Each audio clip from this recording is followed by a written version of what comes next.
You can support the Reality Check podcast on Patreon, GoFundMe, or by purchasing one of my books. Links down in the show notes below.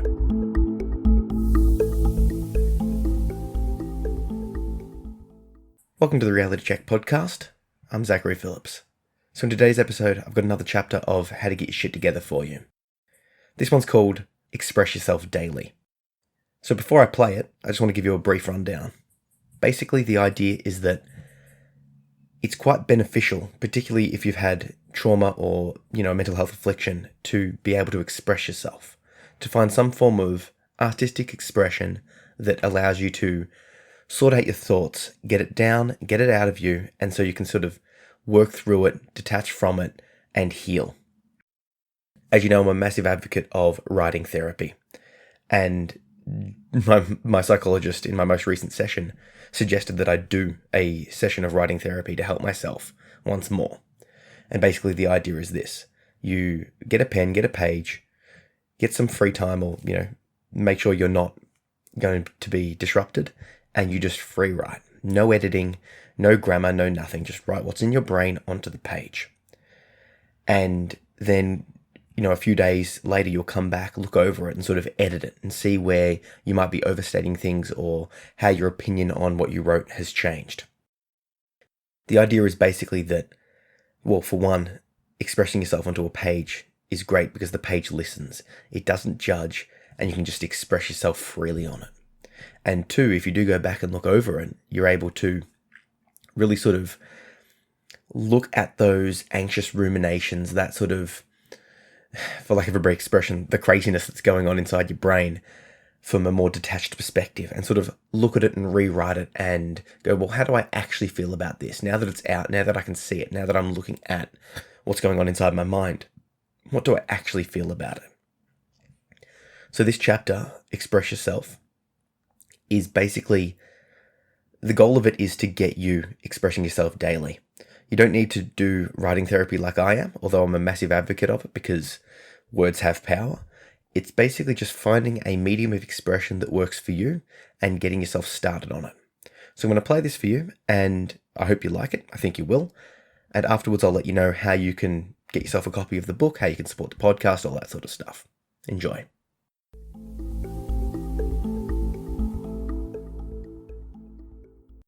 Chapter 3.1. Express yourself daily. I write because I don't know what I think until I read what I say. Flannery O'Connor. Artistic expression is an amazingly therapeutic way to work through past trauma.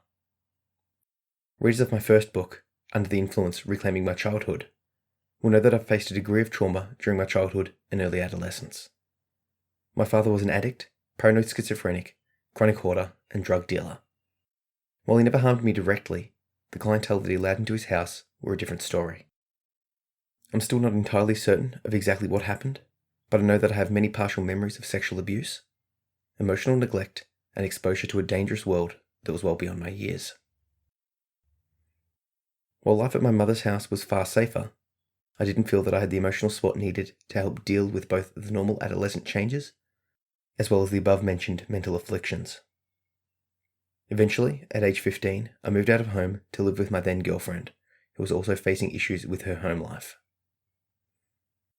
Looking back over my past, it feels like I was in survival mode for a lot of the time, first through life at my father's house, and then handling my life away from home. I have felt hamstrung by my past, tied to my trauma, and limited by neglect. I struggled to move on and to start living a life on my own terms. I've tried many different psychological interventions, including medications, but they were ineffective as a long-term solution. These treatments kept me from suicide, but didn't really bring me any lasting relief. It wasn't until I tried writing that I saw major improvements as a direct result of treatment. Unlike talking therapy, I found that I could express myself far more freely onto a blank page. When I sat down to write, I didn't have to worry about what the page thought of me. It can't judge.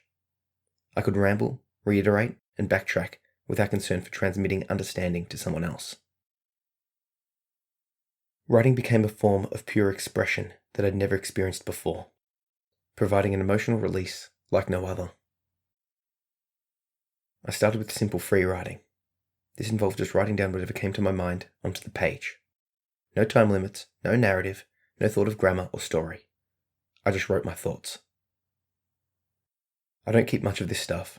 Usually I burnt, flushed, or threw away most of this kind of writing, often without even reading over it. The healing comes from the writing itself. From there, I moved on to writing poetry. If you had told the teenager version of myself that I would not only be writing, but also recommending the writing of poetry to other people, I would have laughed. School corrupted me into believing that poetry is something best left to those with an innate artistic streak, or those born hundreds of years ago in a forgotten, distant empire. This is simply not the case. Poetry is great because it combines self-expression with a skillful choice of word and rhythm. Don't get me wrong, I'm by no means a great poet, but the act of creating poetry from the heart has been tremendously beneficial in the healing process. Following poetry, I got into writing about the specific events that occurred in my past as a way to get a deeper understanding. Not only what happened to me when I was younger, but also as a way to begin the process of moving on from it. Through this process, I was able to look at the more traumatic events of my past in a safe and detached manner, allowing me to get a more adult understanding of the events that occurred, and through the continued help of my psychologist, I'm slowly working through it. This process was not without its own problems, as through the process of writing, new and more troubling memories have come to the surface, the contents of which I now have no real way of verifying. However, on the whole, the process is tremendously therapeutic. The more I write, the less my past impacts me. Eventually, I showed some of these writings to friends of mine who convinced me to share it with the world as a way to help other people dealing with similar circumstances in their life. Ultimately, this became the book Under the Influence, Reclaiming My Childhood. I continue to write daily, although now in addition to poetry or personal narratives, I'm also moving on to writing fiction. I've discovered that self-expression through art is one of the best forms of emotional release. And although I would strongly recommend everyone attempt writing therapy in the form that I describe in the take action below, creative expression is where the real benefits lie. I'm not much of a drawer, sculptor, musician, singer, photographer, or dancer. However, I have spoken to many people who have found similar benefits to what I have from writing from their own chosen art form. Try writing, and if that doesn't click with you, try some other form of artistic expression. This may mean taking a class or looking at an online instructional to develop some of the basics needed, but it will be well worth it. When you find a form of expression that you connect with, express yourself each day. Take some time to let go of the accumulated daily stress and reoccurring memories from your past. You don't need to share your creation with anyone unless you want to. This is purely for yourself. Take action. Spend the next 5 minutes free writing. Write down whatever thoughts come to mind. Don't think about what you're writing. Don't edit the words, grammar, or spelling. And don't think of the final product. Just write. It's the process of writing that's important here, not the product that you end up writing. You don't even have to look over what you've written to get the benefits. Initially, this may be a difficult process, as you could potentially feel self-conscious. This is to be expected and will pass with time and practice. Just keep writing. If you have to, you can start by writing that you feel awkward about doing this exercise. Given enough time, it will start to flow. The time limit of 5 minutes is by no means a maximum time. If you find yourself wanting to keep going, please do so. Write until it's all out of your system.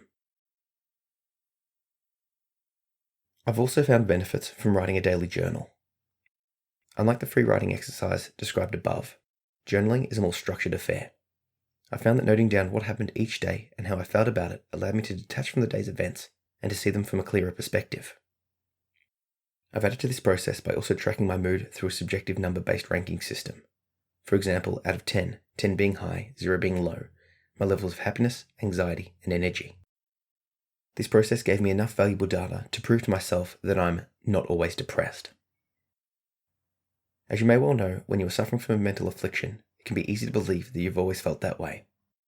A simple check over the journal revealed to me the fact that my moods don't stay the same. I could observe that in my past, times of ongoing depression always relented into times of no depression and then into times of ongoing happiness. What's more, it enabled me to look back and see if there are any trends, people, or events that directly led to bouts of depression. This information helps me to better guard my mental state. Take action. Take the next 5 minutes to note down the events of your day, as well as how you're feeling out of 10, 10 being high, 0 being low, in terms of happiness, anxiety, and energy levels, as well as anything else you would like to keep track of. Frequently asked questions. Why do I have to express myself daily?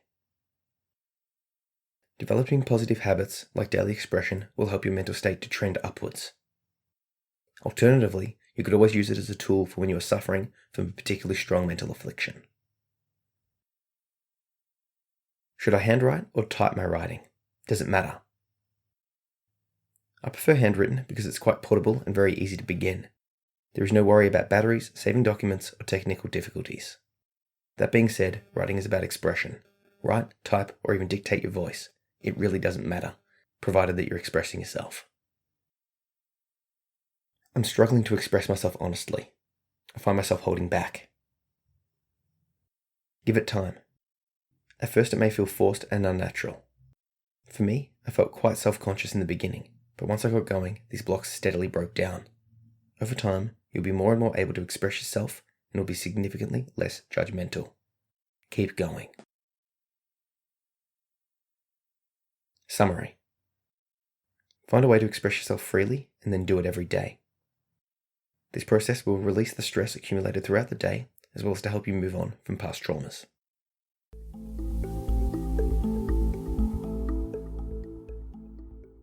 So thanks for listening.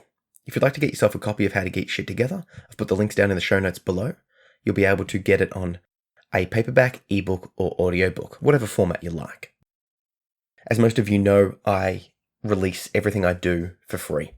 So that basically means over time, all the chapters from How to Get Your Shit Together and everything else that I'm doing, we put up here for free. The reasoning's pretty simple. I believe in a thank you economy. If you like what I'm doing, you will basically want to volunteer to support it.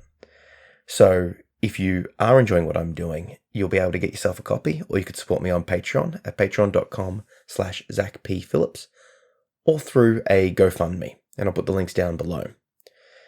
The reason I'm releasing everything for free is because I know that when I needed this book, when I was young and when I moved out of home at 15, I couldn't afford to spend the money on it. But the knowledge and the skills and the stuff that this book would have given me would have helped me tremendously. But I know that at that stage, I couldn't justify or risk purchasing something that wasn't directly related to my survival, i.e. food and shelter and bills and that sort of stuff. So if you're in that situation, I hear you, I'm with you, and all you need to do is just stay tuned. I'll keep posting these chapters once per month, maybe twice per month, and over time you'll eventually get access to the whole book. I'll also post a link below in the show notes to where you can read this chapter in case you're more into reading, books as opposed to listening to them.